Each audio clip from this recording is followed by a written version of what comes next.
The sound of the doorbell startled me.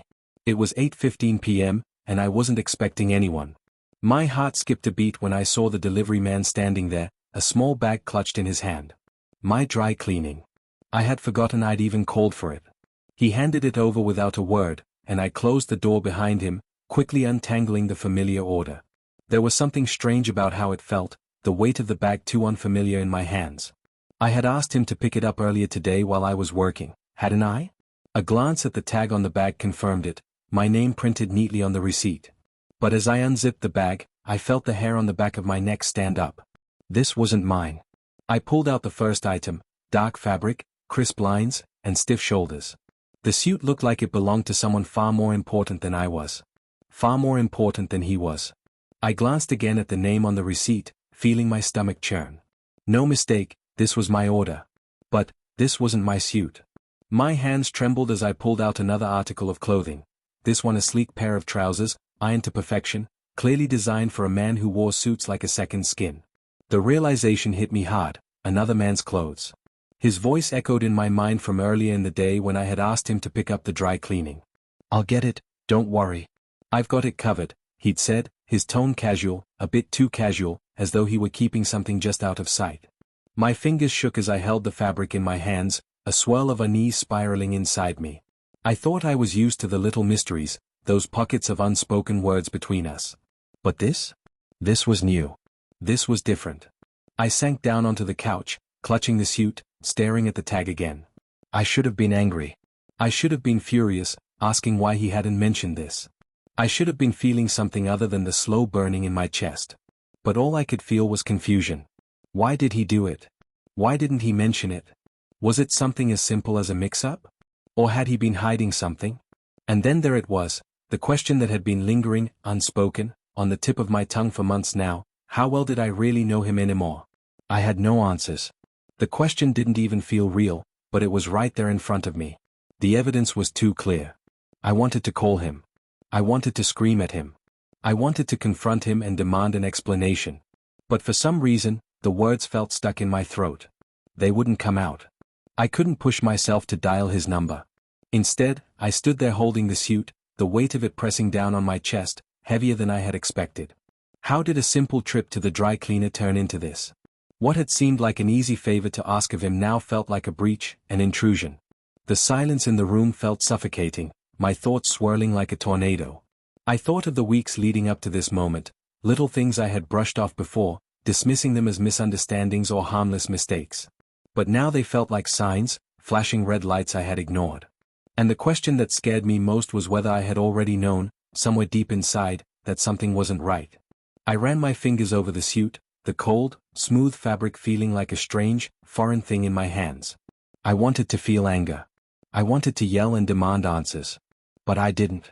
Instead, all I could do was stare at the clothes, trapped in a feeling of helplessness I couldn't explain. The truth was right in front of me, and yet I felt more confused than ever. The doorbell rang again. It wasn't him this time. It was the delivery man again, standing there with a second bag. I stared at it for a moment, my thoughts still racing, still fighting for some kind of clarity. Slowly, I opened the door and took the bag. But my heart wasn't in it. I had been living in this half-world between knowing and not knowing. Every day, something was slipping through my fingers. Every day, something was changing. It wasn't just the dry cleaning, I realized. It was the whole picture. He had been slipping away for months now, and I had been too afraid to admit it. To face it. I closed the door, the second bag in my hands, and let the silence engulf me once more. But this time, it felt different. Something had shifted. I had been holding on to the wrong things for too long, not wanting to see what was slipping away. But now, the weight of it all was starting to become unbearable. The truth wasn't in the suit. It wasn't in the fabric or the dry cleaning or the little things we'd overlooked. It was in the spaces between us, in the places where we had stopped talking, stopped sharing. It was all starting to unravel, piece by piece. And I wasn't sure I was ready to face it. But as I stood there, the second bag still in my hands, I couldn't shake the feeling that this was only the beginning. That something bigger was coming. Something that would change everything between us. For better or for worse. The second bag sat on the kitchen counter, unopened. I couldn't look at it. Couldn't make myself confront whatever was inside. Instead, I stared at the empty space in the living room where his coat usually hung, the place that used to feel so familiar, so right. But tonight, it seemed like just another reminder that something had changed. That I had been too naive to notice. I wanted to be angry, to confront him, to demand an explanation for the suit. But the thought of doing that, of accusing him without knowing the full truth, terrified me. What if there was a reasonable explanation? What if I was overreacting? But what if I wasn't? My mind kept returning to the dry cleaning. The suit wasn't his, there was no mistaking that. It was too well cut, too perfectly tailored for someone who had more style than we did together. I hadn't seen him wear something like that before. Not once. I kept playing the day over and over in my mind. The way he had looked when he picked up the dry cleaning, his eyes avoiding mine for just a split second. That nervous energy that had seemed to hang in the air between us. Why had he acted so off? Why hadn't he told me about the mistake, or whatever it was, right then? I grabbed my phone off the counter and unlocked it, my thumb hovering over his name in my contacts. I didn't know what I was expecting, a message of reassurance, maybe, or an explanation, something to ease the unease that was gnawing at my insides. But my fingers were shaking, and I couldn't bring myself to hit send. I didn't want to sound crazy.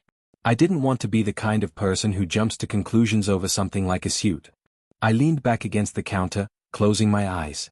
This was all so stupid. Why couldn't things just stay simple? My phone buzzed, snapping me out of my thoughts. I glanced at it, hoping it was him. Instead, it was a text from my best friend, Lily. Are you okay? You're being super quiet lately. Anything up? I sighed, running my fingers through my hair. It wasn't like I could lie to her. Not about this. I don't know. It's stupid. I typed back. But something feels off. He picked up my dry cleaning today, but there's a suit in there that isn't mine. It's like someone else's. I don't know. I stared at the message, feeling my stomach twist as I hit send. I shouldn't have told her. She'd worry. She'd ask 100 questions. She'd try to get me to confront him. I wasn't ready for that. Not yet. The phone buzzed again almost immediately. Lily's reply was short, but the words hit harder than I expected. Are you sure? I mean, is it possible he's just being nice? Or it was an accident? I thought about that. But it feels like more than that. I put the phone down on the counter and stared at the kitchen wall, feeling like the entire house was closing in on me. The truth was, I had stopped trusting him a long time ago. Not in any overt way, not where I could point to anything specific. But in the little things. The way he stopped calling when he said he would, the way he started leaving earlier and coming home later, his late-night business calls that I had stopped questioning. I had told myself I was being paranoid. That things were just hectic, and we were both tired, both stretched thin. But deep down, I knew something had shifted.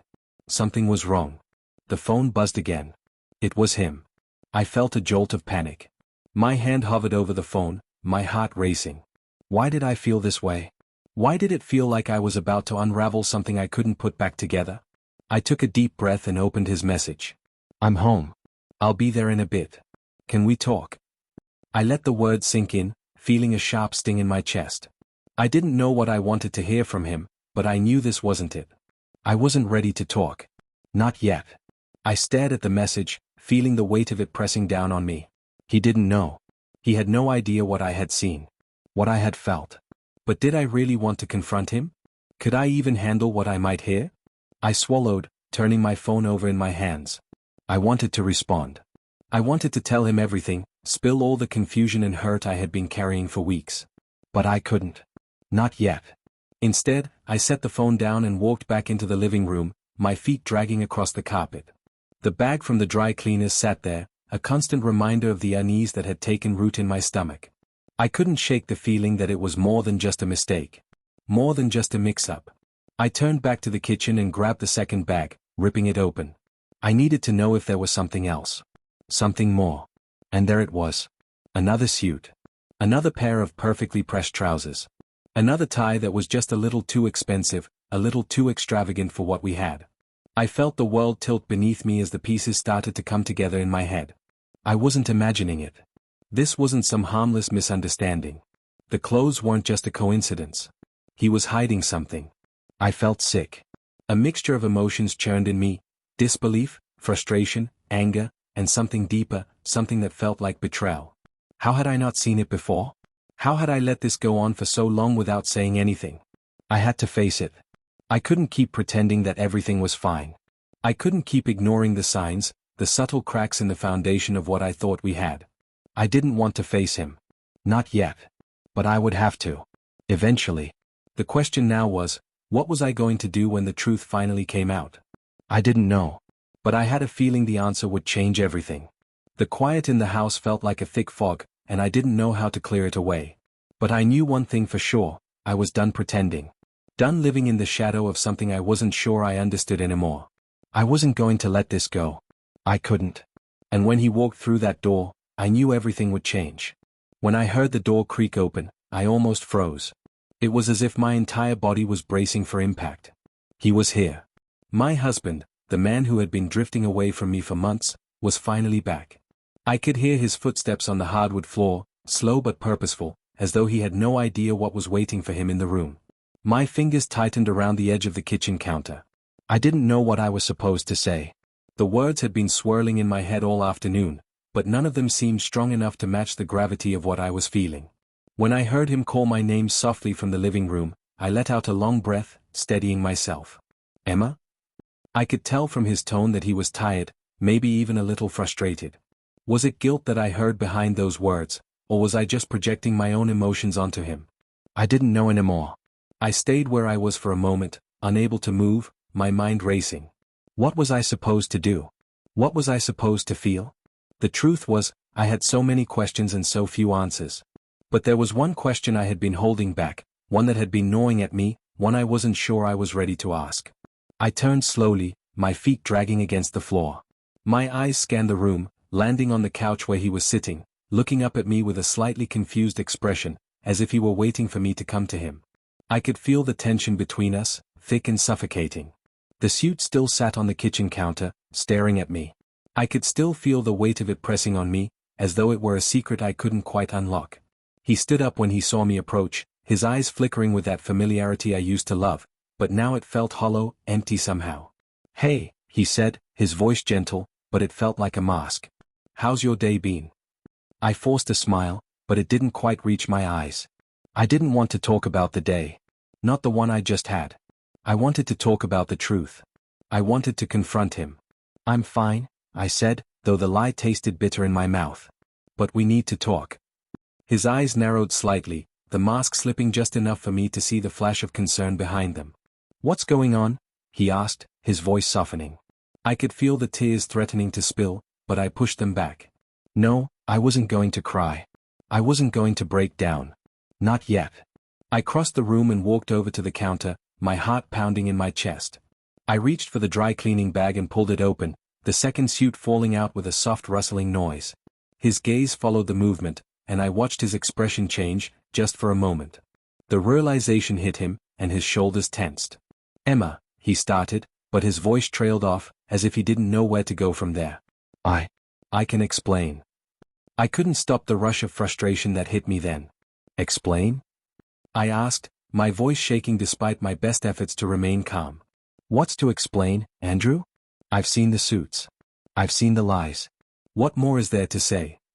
He took a step toward me, his eyes pleading. "It's not what you think." I felt my pulse quicken. I wanted to scream at him, demand the truth, but I couldn't. Not yet. I had to hold it together. "You've been gone so much lately," I said, my voice quiet now, but filled with an intensity that made my throat ache. "And you've been acting distant. Like you're not really here anymore. And now, I find this other suit. You can't expect me to just ignore it, Andrew. I can't pretend like everything's fine when it's clearly not." He opened his mouth to say something, but I held up my hand, cutting him off. I wasn't done yet. I've asked myself for weeks now if I'm being paranoid, if I'm just imagining things. But I'm not. You've been avoiding me. You've been lying. And I don't know why. His face softened, and for a moment, I saw something that almost made me believe he was actually hearing me. Something close to guilt, maybe even regret. "Emma, please. I didn't mean to hurt you," he said, his voice faltering. "It's just, I didn't know how to tell you." I felt a chill run down my spine. My heart began to race faster, as if preparing itself for something that was going to hurt even more. "Tell me what, Andrew?" The silence stretched between us like an unspoken confession, and then he finally spoke, his voice low and quiet. "I've been seeing someone else." The words hit me like a punch in the gut, stealing the breath from my lungs. I felt the room spin around me, as if everything I had known, everything I had trusted, was unraveling right in front of my eyes. I couldn't breathe. I couldn't speak. But the silence that followed his admission was even worse than the words themselves. Because I realized then that he wasn't sorry, not really. He wasn't begging for my forgiveness. He wasn't apologizing because he regretted what he'd done. He was apologizing because he had been caught.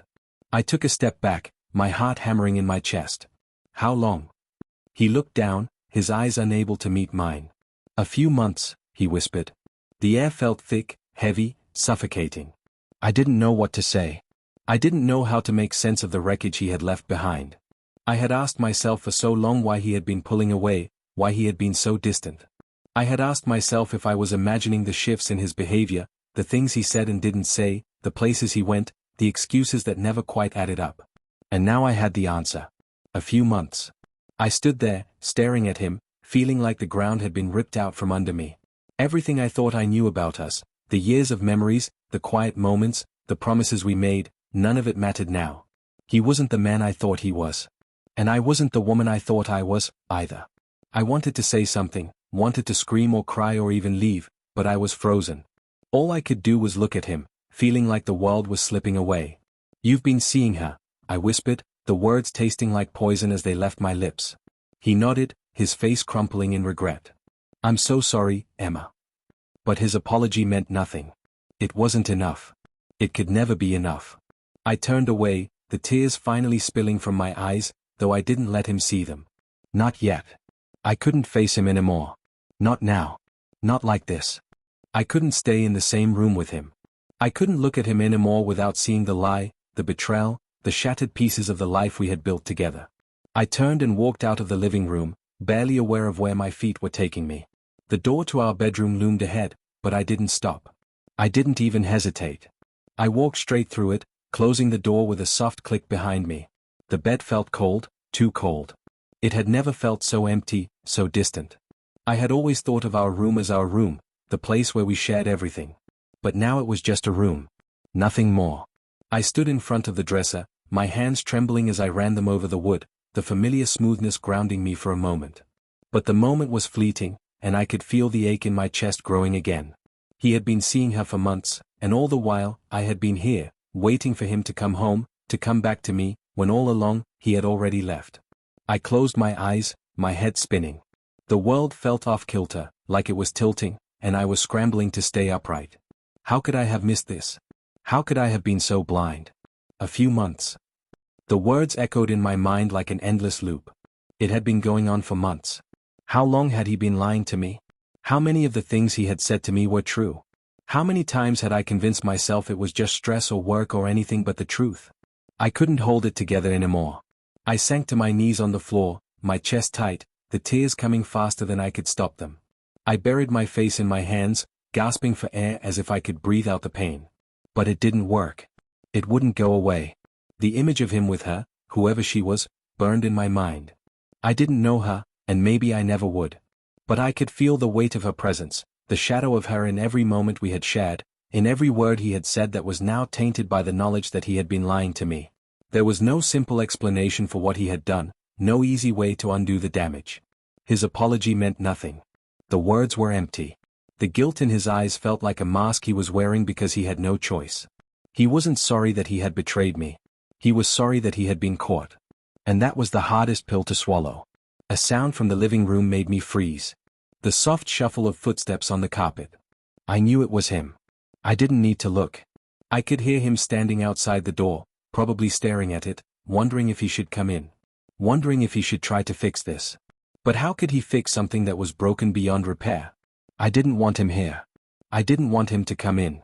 I didn't want to hear any more excuses or half-hearted apologies. I couldn't do this with him anymore. I wiped my eyes, the sting of tears still fresh on my face. I stood up, my body moving on autopilot as I walked to the closet. I didn't know what I was doing. I didn't know what I was looking for. But I needed to feel like I had control over something. Anything. I grabbed the first bag I could find, yanking it off the top shelf. The zipper caught for a moment before it gave way, and I threw it open. Clothes, shoes, anything I could stuff inside. It didn't matter. I just needed to go. I felt him enter the room behind me, heard his voice, soft and broken. Emma. I didn't turn around. I couldn't. I was too far gone in the chaos of my thoughts to face him. I didn't want to hear his voice. I didn't want him to speak. Please, he said, his voice cracking slightly. I'm sorry. Let me explain. My hands shook as I tossed another shirt into the bag. I couldn't bring myself to look at him. Not yet. You already explained, I said, the words sharp, cutting through the air between us. You've been seeing someone else. What more is there to say? He stepped forward, but I could hear him hesitate, unsure of what to do, unsure of what to say. He had no idea how to fix this. How could he? There was no fixing it. Not now. Not after everything. I never wanted to hurt you, he said, and there was a desperation in his voice now. I love you, Emma. I swear I do. But those words, they were hollow. They had no weight anymore. They couldn't fix what he had done. They couldn't undo the betrayal, the lies, the secrets he had been keeping. I snapped the bag shut, zipping it with finality. There was nothing more to say. Don't, I said, my voice raw. Don't tell me you love me. You don't get to say that. Not now. His footsteps faltered, and I could feel the shift in the room, the way he recoiled, the way he shrank back from the weight of my words. I wasn't going to let him off easy.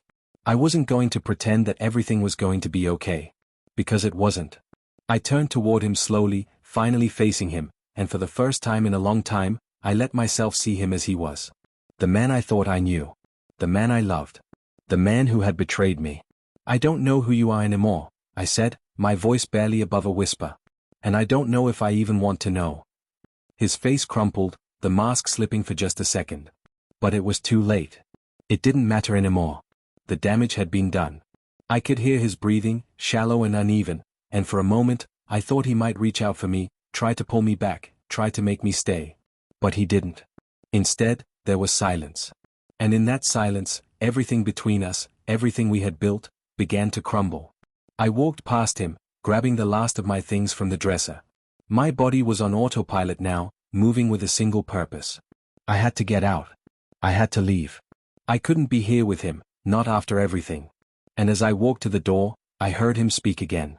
Emma, please. Don't leave me. I didn't stop. I opened the door, stepped into the hallway, and closed it behind me. The sound of it echoed in my ears, a final punctuation mark on the end of something that could never be fixed. I didn't look back. I didn't need to. It was over. I walked out the door, feeling the cool night air bite at my skin as I stepped into the hallway. The apartment felt like a lifetime ago, like a place that no longer belonged to me.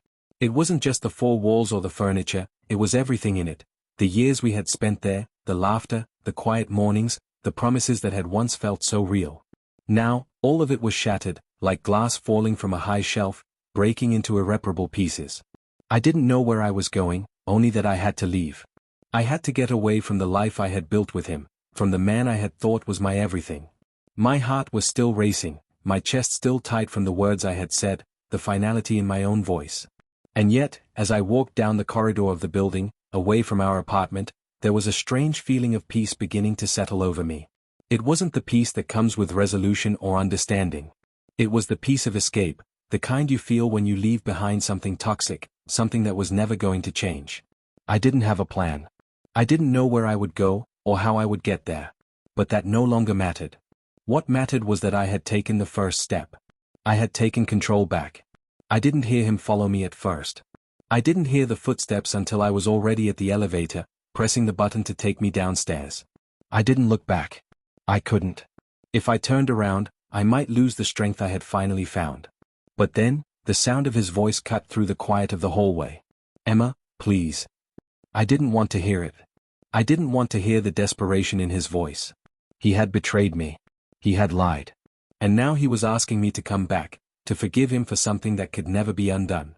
I didn't know what was worse, the anger that swelled in me as I heard him or the ache in my chest, the part of me that wanted to turn around and fall into his arms.